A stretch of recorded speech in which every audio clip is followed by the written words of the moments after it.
Less Traveled podcast. I'm your host, Hilary Haron, and today we have with us Savannah Simms, Automotive extraordinaire. Welcome, Savannah. Thank you. Thank you for being here.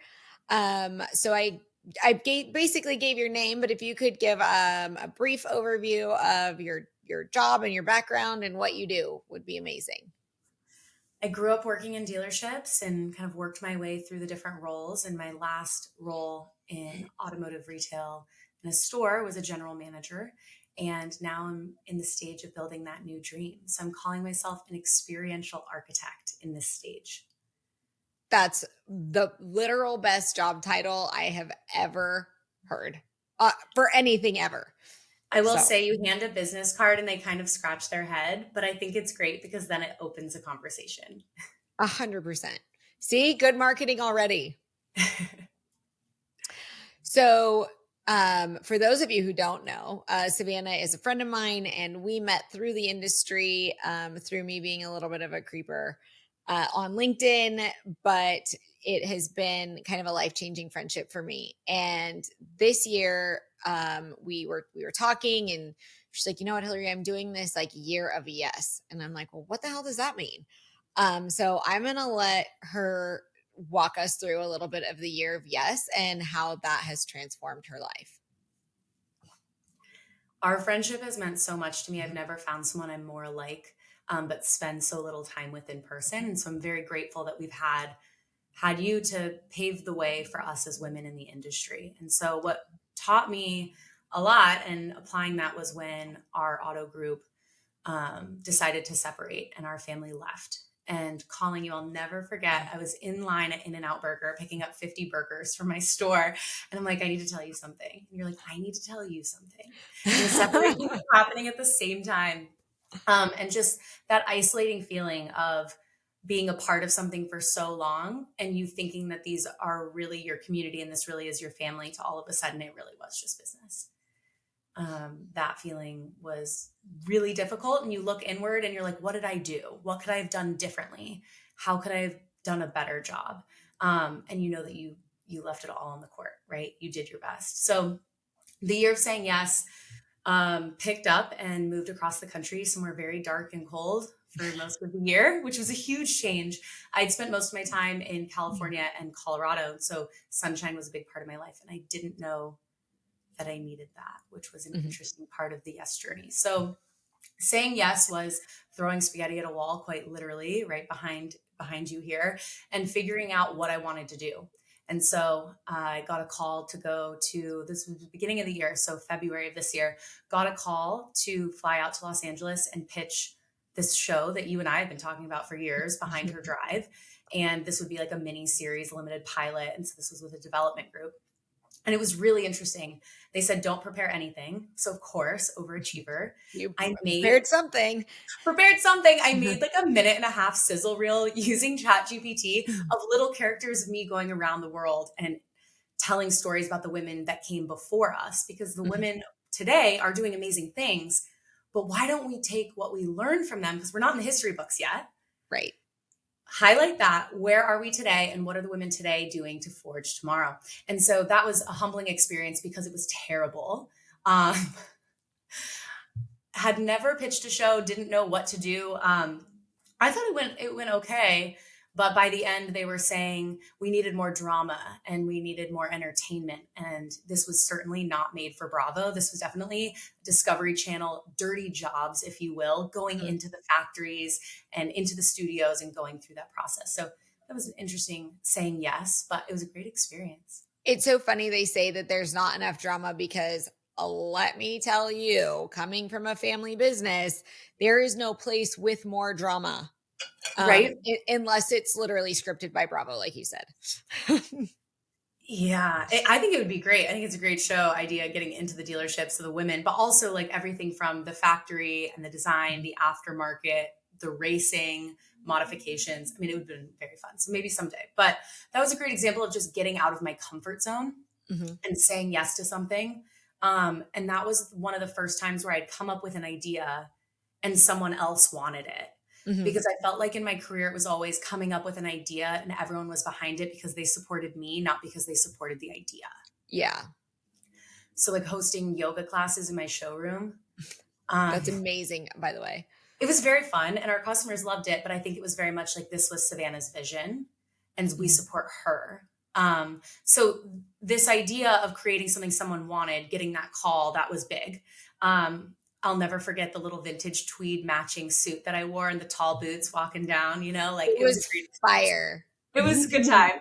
And then moving on, just, other examples of just saying yes, being invited to speak internationally. And it was funny, you and I talking about traveling in the industry. What was traveling like for you, Hillary? What were those plans like? They were, well, for the most part, they were made, especially if you're traveling with your manufacturer, right? Like, so if you're working in a store for people who aren't automotive related, if you work in a dealership and you're going to a training, a meeting, a launch, they coordinate everything, almost down to your flights. And even some companies, the larger ones, the Toyotas, the Fords, sometimes will coordinate those flights for you. But you have an itinerary, you have everything to follow. And I think your experience was probably largely the same until this one. This one was really different. I thought that I would do a much longer trip, and as it got closer, I got more and more nervous, which I've never really been nervous traveling before. As Mhm, you know, we're on the road quite frequently, but we always know who's going to be there when we get there. This mhm. was very different. So, flew to London. I was only going to be there for 36 hours because there was trouble getting there. And I was staying in a Marriott hotel. So I thought, like, this is a good plan. This is going to be great. And the entire time, people were coming in my room. Like I felt like I was at a hostel. And again, I've never been afraid traveling because I always know who was down the hall, who I could call. I'm young. I'm not afraid, but I wasn't a backpacker, right? Mhm. We didn't study abroad. We were at our dealerships. And so I cannot believe that I'm 28 years old and I'm now afraid to travel alone. That was something I never thought I'd ever feel. But I'm in my room No, go ahead. Go ahead. and they're coming in my room and I mean, there's no that latch. adds like a whole nother level of doing something you've never done before, doing it outside of like the normal itinerary kind of capsule. And then, especially being a woman, having somebody have access to your hotel room. I mean, horrifying. It was so strange. And at the same time, we were dealing with the largest cyber attack in automotive history. And so through the nights, I was getting calls to work on things for the store. And so that was an interesting time. And the topic that I spoke on, it was an electric vehicle conference. And I kind of have Europe on a gold pedestal of like how to do EV. But going there and saying yes opened my eyes to the grass is always greener on the other side and they have so much work to do. But then on my way there, I'm walking down the street and all the parking spots had these pillars that had EV chargers coming out of them on the streets. I'm like, this is awesome. And then you go into the conference and you hear the real thing. So that Uh, was a really interesting example of just kind of saying yes and having a job that allowed me to explore over the last year. But I think that's this phenomenal. idea of just creating and bringing ideas and then volunteering a lot of my time, which has been a very different experience. And now they're coming to you for help. And now they want your ideas that you don't even have yet. My And when you talk about volunteering, in some ways they want them for free. all the time. But here's the problem is that they flow, Mhm. right? And so that's a big challenge is that I can't stop them from coming out because that's who Mhm. I am. And I think that's why you and I are so similar is you always want to help people, right? You always want to up level and upskill and help those around you grow. But as those come out, you're like, wait a second, I think there's something here. I think there's a business here.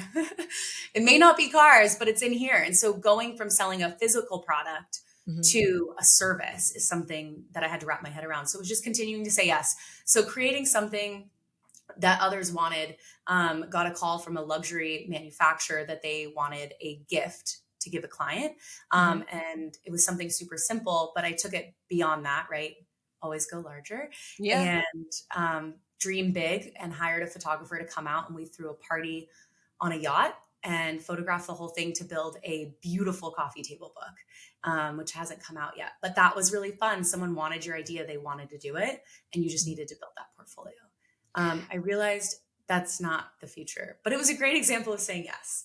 I have a little question about that. I know that there's more yes things, so I don't want to stop like the yes flow. Um, But one of the things that occurred to me is that if you're looking down, and like grinding, right? Nose to the grindstone, just kind of going through the motions that you think you're supposed to, which our industry really is kind of known for. It has like a cadence to it, and nobody wants to go outside that cadence. But if you hadn't been looking up, if you hadn't had your perspective, some of these opportunities you would have never even seen as an opportunity, right? Like it would have been like, oh, that was a funny conversation. Um, so like your mindset alone open doors for you, right? Yes, and I think the way I walk into any business, from a coffee shop to a restaurant, to a spa, my brain thinks very differently. And that was when I started accepting that I wasn't fighting it anymore. Mhm. And in automotive, we have every month is the same. It's always different. Every day is different, but every month is the same. Yeah. So we start off, the first few days are hard. You're fixing your financial statement, closing out your prior month, and setting up your new month. And then the end of the month is a grind. And in the middle, you have like 3 or 4 days when you're doing tweaks, right? And getting your business back to normal. And so And going we out of used to that, call that hero to zero. And it's like being on a hamster wheel. and zero to hero. Mhm. So, right, it's kind of going back and forth in that cycle. And so training my brain to think differently and be like, what day is it? Because before I'd be able to tell you how many hours it was until the end of the month.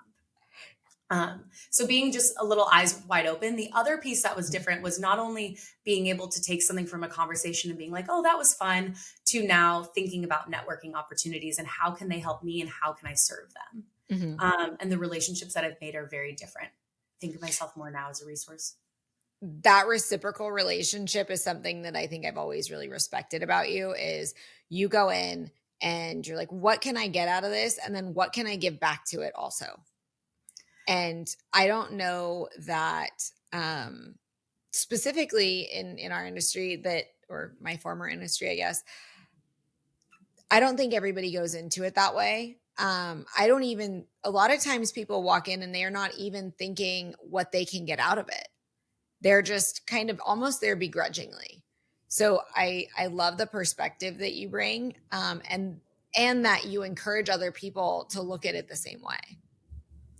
Well, thank you. I think it's attitude is everything. And so looking at how is this going to affect us today, tomorrow, and a year from now is the most important thing. Um, Mhm. but I've also noticed over the last year, the people that you're attracting are a lot like yourself, but they're where I want to be. Mhm. And they're entering it with, how can I help you? And that's been a big transition. It has been, and something that we talked about previously that I want to just touch on briefly is something that you and I experienced similarly, where we fought really hard and worked really hard to get to this like dream job, right? Well, what we thought was our dream job, and it turned out to kind of be the worst nightmare. And navigating that from an identity perspective, and then continually trying to show up in our industry and address it kind of a different way, to kind of change the way other people experience it. That Hmm. like turning that pain into power, or pain into progress, or whatever, in whatever you morph that pain into. um I mean, you mentioned that you moved really across the country at a time that was kind of painful. So how did you navigate all that, like kind of within yourself? Where did you draw the strength? I have this one moment that, like, even right now, like, makes me choked up. But I landed at O'Hare and I had a duffel bag backpack, a Patagonia backpack on. I told you earlier I'm not a backpacker like over in Yeah. Europe, but here we are. We're I moving like across to the fly. country. It's so much easier with a backpack. So I'm walking through here and I have so much stuff. And I remember there's, the neon lights that are like the tube that you go down in the airport. And I My remember favorite going down. airport. It's the best. I'm going through this tunnel and I had a connecting flight. And I remember looking up at the lights going down the tunnel and feeling like I had just escaped, like an abusive, like restrictive. I could feel like the weight of chains off my body, that I knew everything was going to be okay. And the And chance that I took moving here was crazy. It was very quick. It was very sudden. And I didn't tell anyone for months that I left. well, And for those of you who don't know, like this topic gets me jacked up because from a dealership perspective, specifically from a family business perspective, you don't that's not something that people do. Like, right, you just it's not a thing people do. You grind it out and you just kind You're of keep showing up. you're born and you're given a map and here's your Yes. timeline and you have every decision mapped out for you. And aside from, what were we going to study in school, there were a couple different options if you were going to go to college or you're going to go to trade school. But in terms of having a family business in that, from the age of 6, I was wearing a name tag. So I Mhm. knew I was going to go to college and I was going to explore myself and what was I going to do. And I loved advertising. I did internships that were adjacent to the end goal. Mhm. But the end goal was always to run a dealership and then to run an auto group. And so I was very, very lucky to be given the opportunity to run a store. And it was a phenomenal store, but it was one that was very challenged. It had just been through some pretty sticky situations and kind of traumatic events. And then it was given to me and I was so green. I cannot even tell you, looking at a financial statement, where I was versus where I left. But going through all those trials and tribulations and all those challenges made me so much better. I cannot imagine having not gone through that. Just I'm glad that I didn't get something that was a piece of cake, plug and play and rock. Mhm. Had I not faced that adversity, I don't know what would have happened. I don't know who I would be today. But I look back and I hear recordings of myself or I see photos and I just can see the pain because I know how I felt. And it's interesting. I recorded a lot of how I was feeling through a coaching program I was in. And there Mhm. was an intake form and process. So they interview people in my life. And then it was all the work throughout it, which was about 20 pages a week, single spaced. And then the end, kind of conclusion and summary, how did I feel? And I trained a bot on it Mhm. so that I can talk to myself when I'm down of Mhm. how to think clearly and articulately and relate back to my, the teachings and that it's going to be okay. You've been there, you're not there anymore. Look now. And like if I hadn't moved, I wouldn't have that clarity or the free time, honestly, to go and build something like that where it can keep me on track. Keeping ourselves on track is a hard thing. And again, this for me relates to automotive and family business. And I say that because I have another family business that I work in. Because when everything, it's almost like playing whack a mole all the time, and you get so off track. You run to every fire, but there's a better way, right? I mean, it feels like you've kind of discovered a better way to show up in the world. Family business, like I've never been more proud of something in my life. And I think that you can relate to that as well. 100%. But then I realized that I might have been able to give more of my gifts to the world if I created my own business Mhm. and I created my own path. That does not mean I cannot support a family business and I Yeah. cannot give some of my gift and some of my time and my energy and love to them because I wouldn't be where I am today without all of those people that work in our family business. It's more about them than it is about us. And then if I continued to give 100% of myself to that, they would really only be getting this much, where the rest of the Mhm. world can have this much. And that's been the most beautiful part of the last year of saying yes. So like the personal growth, being able I see like this visual in my mind, and again, it's the word reciprocal is coming up because you're able to give out so many wonderful things and get them back. So they're not going into, kind of the abyss, right? And it's been really fun to kind of watch the different projects that you've worked on. A couple of them I really want to mention. I'm just not sure if you're okay with it, so I'm gonna Go for it. let you You're fine. mention which ones you want. But that have garnered like international attention just by you being you and creative in the way that you are in this space. Well, And thank I think that's phenomenal. And something that you and I have done together is participated in these, what we call in the automotive industry, a next gen program, which is, for a concise definition, basically dealer kids or dealer successors getting together, sharing ideas and best practices. So, where you are going with this idea of kind of being involved in the next gen business and NADA or our state associations and coming together to have hard conversations and lean on each other for support. I can visualize exactly where I was sitting when I have called you in moments of crisis or of pain or of pride and excitement. I remember a specific day and the book you recommended sitting outside of my house in San Francisco Mhm. and the amount of fear in my body and how coming to you, I felt so comforted. Or talking about succession planning and what do we do? And then how do we carry ourselves when our family members make other decisions that we may not agree with? Mhm. And so that has been an interesting part of the journey of automotive is very few industries are multi-generational to the level that we are. Mhm. And I think that's really, really special. I believe that automotive is really the foundation of America. And it's one of those industries. There's very few. And so came up with this idea to put together a video project to share how much we love this and how important it is that we preserve this. The concept of the dealer body. I remember years ago, you had asked me to write an article about it, and I compared factory farming to ranching in the West, right? Mhm. But coming up with ideas and then people wanting them, going back to that and kind of the saying yes, bringing forward this video project and how afraid I was. And it turned out beautifully. And being able to share that with you was really special. I mean, I think that that's amazing. And having a place or having people, so my story, I struggled a lot with my identity. I struggled a lot finding my place in the industry. I struggled with almost not being allowed in certain places. So I started really searching in kind of unusual places that most people my age and or my gender um, don't don't look, but found traction in them.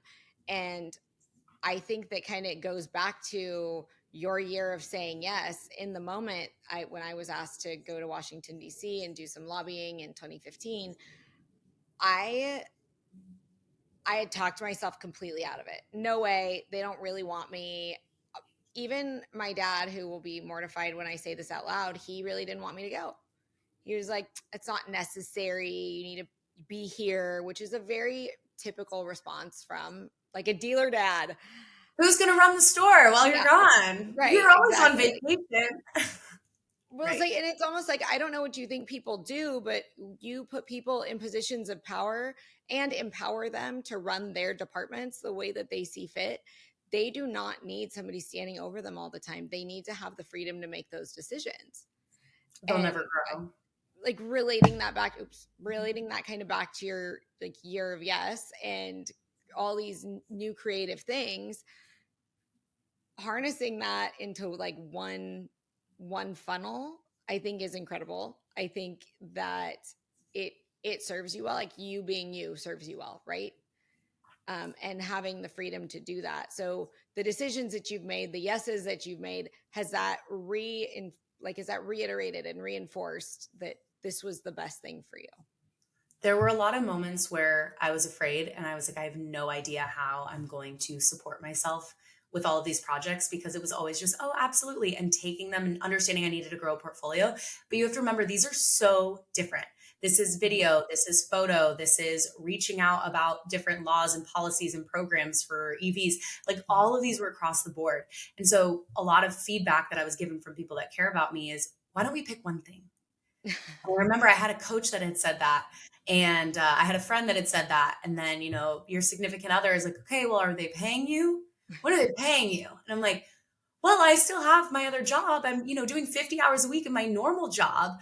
Well, how are you going to sustain? Like, you're going to burn yourself out. But the joy of working from home, right? You have more time. I can work efficiently and get it done. But there were times where I was like, we're not getting anywhere. And then all of a sudden it clicked. And so it's been really great having like official roles with friends' businesses Mm-hmm. and not sharing them with the world has been really special. My relationship with my significant other was private for 9 months and it was awesome because we got to like really fall in love and build a foundation of a relationship. And then same thing with moving across the country. So I kind of have this like little Hannah Montana and Miley Cyrus thing going on of like what everyone thinks is going on and what's really going on, but they're both authentic. Mm-hmm. But I still get to have this buffer to make sure that something is right before I come public with all of it. So if that answers the question, but I think the common thread in that they're all different has been something I've been ashamed of or nervous. When you asked me, Savannah, what are you doing these days? And I'm like, that's $1 million question. And so getting excited and going down rabbit holes and just accepting that the common thread Mm-hmm. is that I'm passionate about it, Mm-hmm. and the integration between what I'm doing for a living and what my passions are have been that common thread. And that's the dream and the thing that I think has been missing in society for so long. And I see this shift from people, especially post COVID, where people had a lot of time to reflect, like, what's the point? Why would I accept that?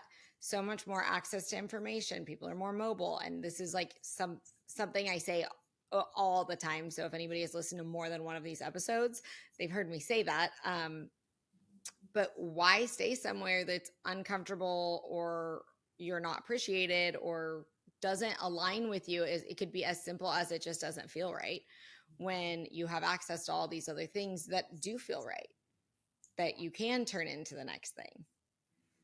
So if you're comfortable sharing with the group or with anybody who's listening, what's next for Savannah?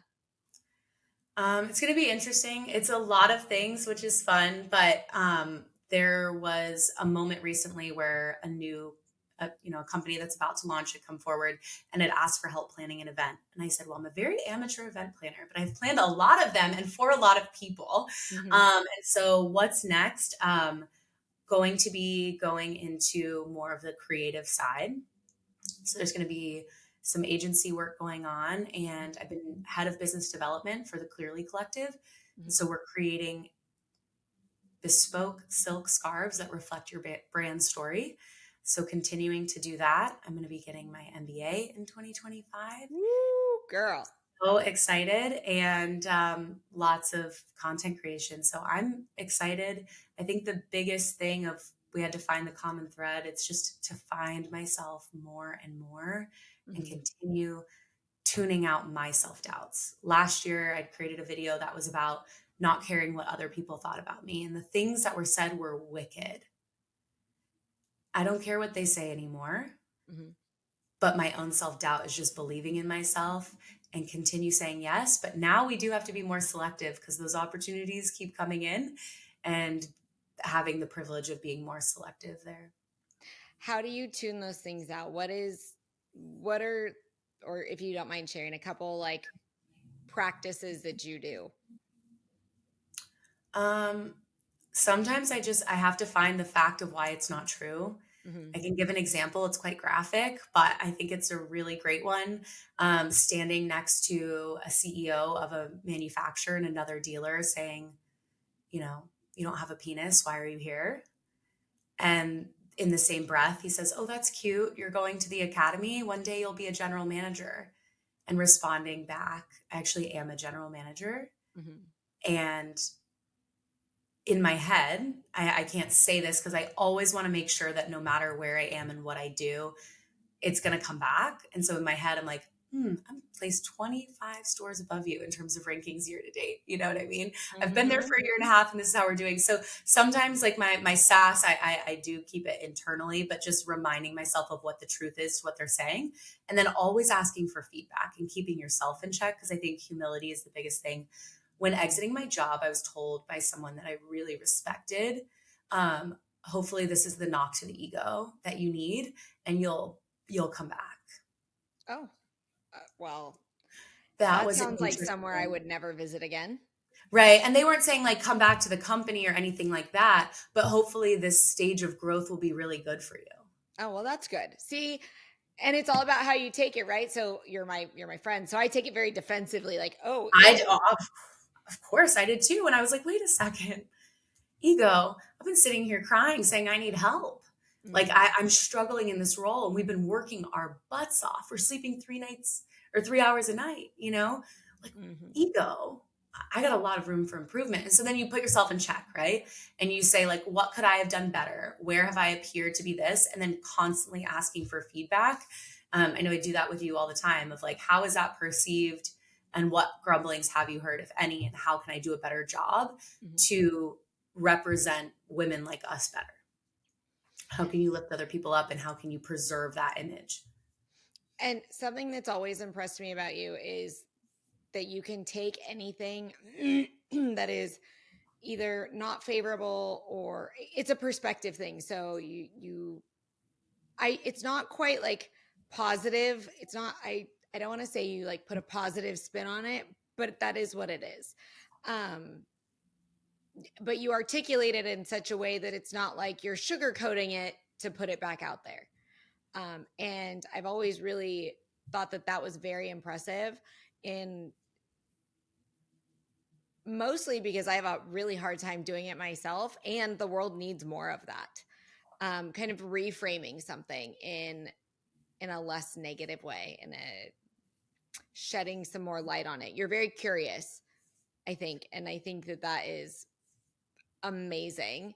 And I am now curious, what advice would you give to other women that are feeling very stuck and not sure where to go?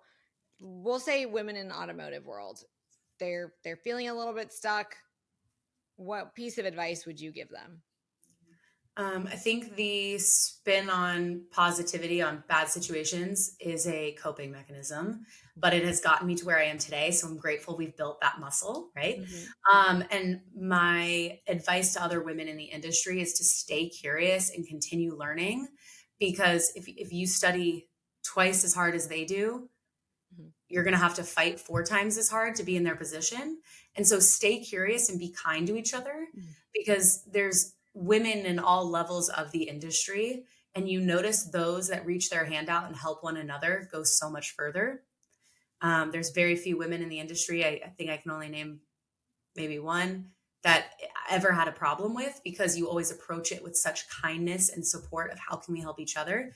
Mhm. And that one example, I actually went to them and I said, "Hey, that was really out of character. Are you okay?"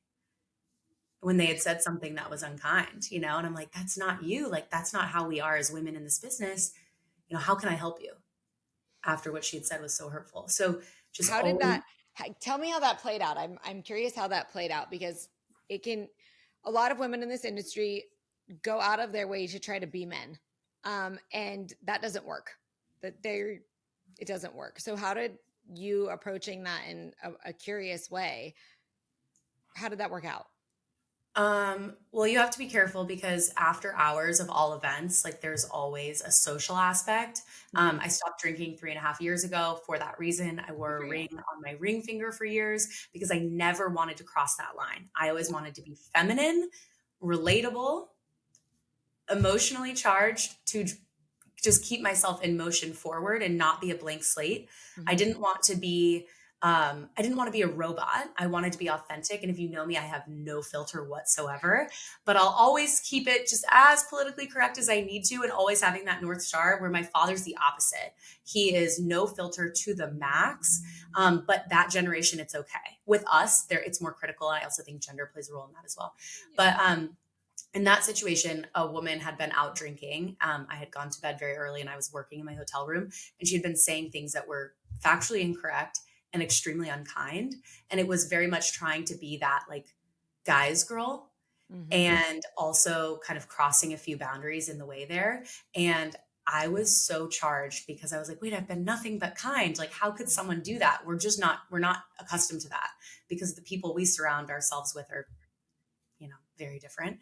And I remember shaking, sitting in this office, and I was like, I need to say something. And so I pulled her into the hallway and confronted her. And I said, this isn't in your character. This doesn't align with your organization's values, our group, what we were there to do, our group's Mhm. values. And I really want to help you. Is something wrong? And what can I do? And I don't think she'd ever been called out before. And because, when you kind of lower your voice into like this juvenile voice and like you can kind of like, that's Mhm. not going to cut it in this environment. Like we're Yeah. face to face. And she just, she owned it. She apologized profusely. She went to the bathroom and threw up. Oh, And we okay. continued on with our day. And I got back to my office a few days later and there were flowers on the table. But the respect from everyone else that had heard that firsthand, and to know that we weren't going to condone that. And when someone has a bad day or someone makes a poor choice, we're not going to continue judging them for that. We're going to just continue reaching our hand out to help. So that actually leads me into something I wanted to ask also about mentorship. Mentorship is it's something I'm super passionate about. And I know that it is something that is close to your heart too. So how are you continuing on that kind of mentorship journey through all kind of the changes or the new experiences that you're experiencing?